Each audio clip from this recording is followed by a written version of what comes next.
Hi hello ಎಲ್ರಿಗೂ ನಮಸ್ಕಾರ. Welcome to Sandhya Shetty's kitchen. ಇವತ್ತಿನ ವಿಡಿಯೋದಲ್ಲಿ chicken sukka ready mix masala ರೆಸಿಪಿನ ಶೇರ್ ಮಾಡ್ತಾ ಇದ್ದೀನಿ.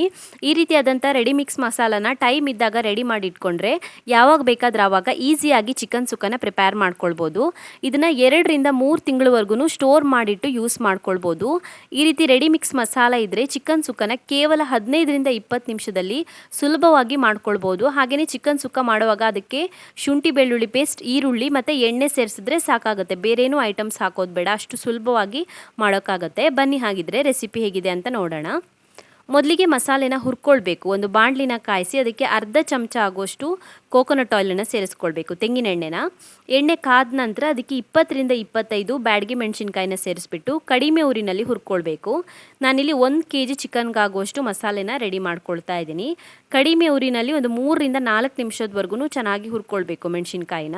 ಸೊ ನಾವು ಇದನ್ನು ಸ್ಟೋರ್ ಮಾಡಿಡೋದ್ರಿಂದ ಚೆನ್ನಾಗಿ ಫ್ರೈ ಆಗಬೇಕು, ಮೆಣಸಿನ್ಕಾಯಿ ಪೂರ್ತಿಯಾಗಿ ಫ್ರೈ ಆಗಬೇಕು. ಮೆಣಸಿನ್ಕಾಯಿ ಫ್ರೈ ಆಗಿದೆ. ಇವಾಗ ಅದೇ ಬಾಣಲಿಗೆ ಮತ್ತೆ ಅರ್ಧ ಚಮಚ ಆಗುವಷ್ಟು ತೆಂಗಿನೆಣ್ಣೆನ ಸೇರಿಸ್ಕೊಳ್ಬೇಕು. ನಂತರ ಅದಕ್ಕೆ 3 ಚಮಚ ಆಗುವಷ್ಟು ಧನಿಯಾ ಕಾಳನ್ನು ಸೇರಿಸ್ಕೊಳ್ಬೇಕು, ಕೊತ್ತಂಬರಿನ. ಹಾಗೆಯೇ 1 ಚಮಚ ಆಗುವಷ್ಟು ಜೀರಿಗೆನ ಸೇರಿಸ್ಕೊಳ್ಬೇಕು. 1 ಚಮಚ ಆಗುವಷ್ಟು ಕಾಳು ಮೆಣಸು, ಬ್ಲ್ಯಾಕ್ ಪೆಪ್ಪರ್.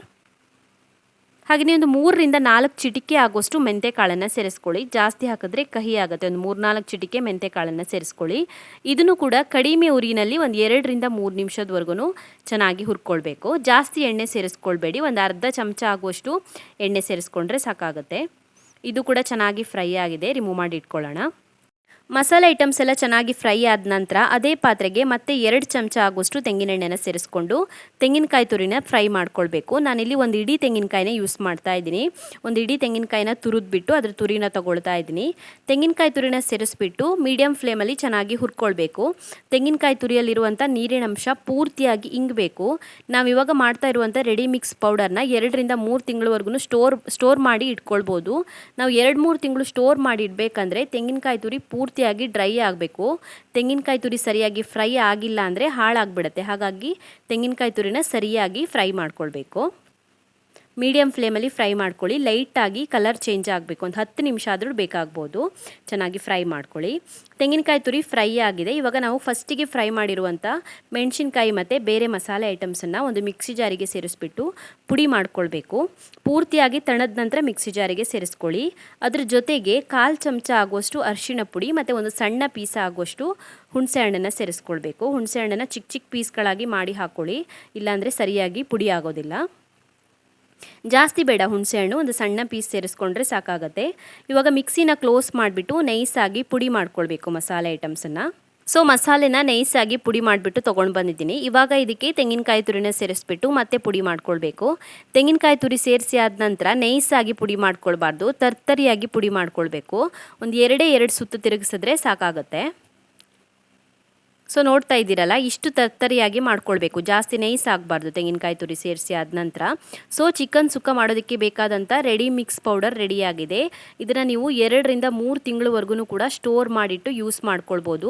ಈ ರೀತಿಯಾದಂಥ ರೆಡಿ ಮಿಕ್ಸ್ ಪೌಡರ್ ಇದ್ದರೆ ಚಿಕನ್ ಸುಕ್ಕ ಮಾಡೋದಕ್ಕೆ ಶುಂಠಿ ಬೆಳ್ಳುಳ್ಳಿ ಪೇಸ್ಟು, ಈರುಳ್ಳಿ ಮತ್ತು ಎಣ್ಣೆ ಇದ್ದರೆ ಸಾಕಾಗುತ್ತೆ.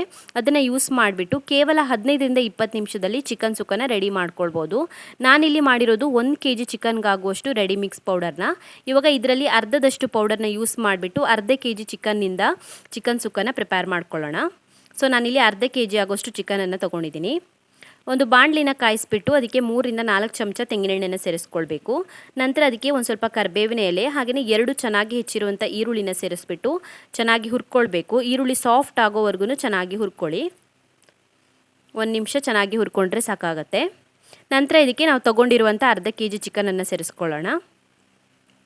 ಸ್ವಲ್ಪ ಹೊತ್ತು ಚಿಕನನ್ನು ಫ್ರೈ ಮಾಡ್ಕೊಳ್ಬೇಕು. ಒಂದು 2 ನಿಮಿಷದವರೆಗೂ ಈರುಳ್ಳಿ ಮತ್ತು ಎಣ್ಣೆ ಜೊತೆಗೆ ಚಿಕನನ್ನು ಹುರ್ಕೊಳ್ಬೇಕು.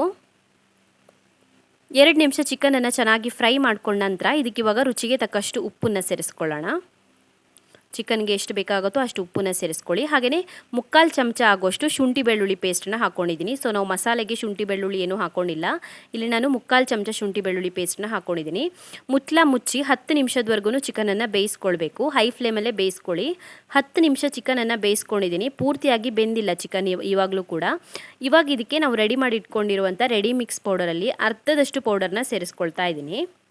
ಚೆನ್ನಾಗಿ ಮಿಕ್ಸ್ ಮಾಡ್ಕೊಳ್ಬೇಕು ರೆಡಿ ಮಿಕ್ಸ್ ಪೌಡರ್ನ ಸೇರಿಸ್ಬಿಟ್ಟು. ಸ್ವಲ್ಪ ನೀರನ್ನು ಸೇರಿಸ್ಕೊಳ್ಳೋಣ. ಇದು ಸ್ವಲ್ಪ ಡ್ರೈ ಆಗಿದೆ. ಒಂದು ಅರ್ಧ ಲೋಟ ಆದ್ರೂ ನೀರು ಹಾಕ್ಕೊಂಡು ಚೆನ್ನಾಗಿ ಮಿಕ್ಸ್ ಮಾಡ್ಕೊಳ್ಳಿ. ಇವಾಗ ನೀರು ಹಾಕ್ಕೊಂಡ್ರೆ ಇದು ಮತ್ತೆ ಪೂರ್ತಿಯಾಗಿ ಕುಕ್ ಆಗುವಷ್ಟರಲ್ಲಿ ಡ್ರೈ ಆಗಿಬಿಟ್ಟು ಹದ ಕರೆಕ್ಟಾಗಿ ಬರುತ್ತೆ. ನೀರು ಹಾಕಿದ್ರೆ ಮಸಾಲೆ ಚೆನ್ನಾಗಿ ಮಿಕ್ಸ್ ಆಗುತ್ತೆ ಚಿಕನ್ ಜೊತೆಗೆ. ನೀರನ್ನು ಹಾಕಿಬಿಟ್ಟು ಚೆನ್ನಾಗಿ ಮಿಕ್ಸ್ ಮಾಡ್ಕೊಳ್ಳಿ. ಹಾಗೆಯೇ ಇದಕ್ಕೆ ರುಚಿಗೆ ತಕ್ಕಷ್ಟು ಉಪ್ಪನ್ನು ಸೇರಿಸ್ಕೊಳ್ಳೋಣ. ನಾವು ಮಸಾಲೆಗೆ ಉಪ್ಪು ಹಾಕ್ಕೊಂಡಿಲ್ಲ. ಇವಾಗ ಇದಕ್ಕೆ ಉಪ್ಪು ಎಷ್ಟು ಬೇಕಾಗುತ್ತೋ ಅಷ್ಟು ಉಪ್ಪನ್ನು ಸೇರಿಸ್ಕೊಳ್ಳೋಣ. ಮತ್ತು ಚೆನ್ನಾಗಿ ಮಿಕ್ಸ್ ಮಾಡ್ಕೊಳ್ಳಿ. ಮತ್ತು ಚೆನ್ನಾಗಿ ಮಿಕ್ಸ್ ಮಾಡಿ ಮುಚ್ಚಳನ ಮುಚ್ಚಿಬಿಟ್ಟು ಇದನ್ನ ಇವಾಗ ಮೀಡಿಯಮ್ ಫ್ಲೇಮಲ್ಲಿ ಕುಕ್ ಮಾಡ್ಕೊಳ್ಳೋಣ.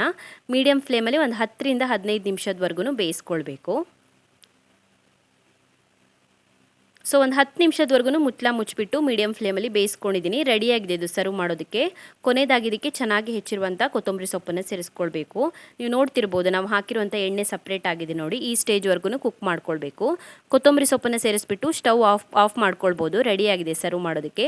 ತುಂಬಾ ಚೆನ್ನಾಗಿ ಬರುತ್ತೆ. ಬಹಳ ಬೇಗನೆ ರೆಡಿ ಮಾಡ್ಕೊಳ್ಬೋದು. ನಿಮಗೆ ಟೈಮ್ ಸಿಕ್ಕಾಗೆಲ್ಲ ರೆಡಿ ಮಿಕ್ಸ್ ಪೌಡರ್ನ ರೆಡಿ ಮಾಡಿ ಇಟ್ಕೊಳ್ಳಿ. ಸೊ ಯಾವಾಗ ಬೇಕಾದ್ರೆ ಆವಾಗ ಸುಲಭವಾಗಿ ಚಿಕನ್ ಸುಕ್ಕನ ರೆಡಿ ಮಾಡ್ಕೊಳ್ಬೋದು. ತುಂಬಾ ರುಚಿಯಾಗಿ ಬರುತ್ತೆ. ನಾರ್ಮಲ್ ಆಗಿ ನಾವು ಚಿಕನ್ ಸುಕ್ಕ ಮಾಡಿದಾಗ ಯಾವ ರೀತಿ ಬರುತ್ತೋ ಅದೇ ಥರ ಬರುತ್ತೆ. ತುಂಬಾ ಚೆನ್ನಾಗಿ ಬರುತ್ತೆ. ಟ್ರೈ ಮಾಡಿ ನೀವು ಕೂಡ.